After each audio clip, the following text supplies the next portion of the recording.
જય સિયારામ મિત્રો।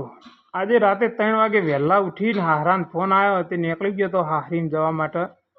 બરાબર, હાહરી આપણી વડોદરાથી ડભોઈથી આગળ જઈએ એટલે સરદાર પટેલનું સ્ટેચ્યુ આવે। તમને એક મસ્ત સ્ટેચ્યુ બતાવો, તમે નજીકથી જોયું છે, હું તમને 4 કિલોમીટર દૂરથી બતાવું સ્ટેચ્યુ ઓફ યુનિટી કે કેવું લાગે, તમે જુઓ ખાલી।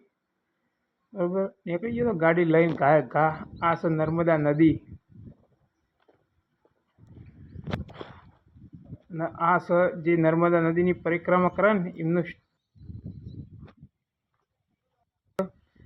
આ છે નર્મદા ઠેઠ ઊંચું આમ ઝાડ દેખાય ને એટલું બધી પાણી ભરેલું હોય, પણ અત્યારે ઉનાળાનું ઉતરી ગયું હોય પાણી।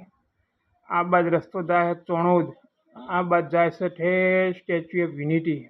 વચમાં તમને ઓગળી કરો ને એક સ્ટેચ્યુ ઓફ યુનિટી તમને દેખાતી હોય તો લાઈક કરજો। જતા ઘેર જતા વળતા આમાં સબસ્ક્રાઈબ મળી ગયા હતા કે રહી ગયા હતા કે મને જ લઈ જાઓ કે ઘેર તમારા, કે મારા આબુ હોય તમારે ઘેર। વિડીયો સારો લાગ્યો તો સબસ્ક્રાઇબ કરજો મિત્રો। ધન્યવાદ તમારો।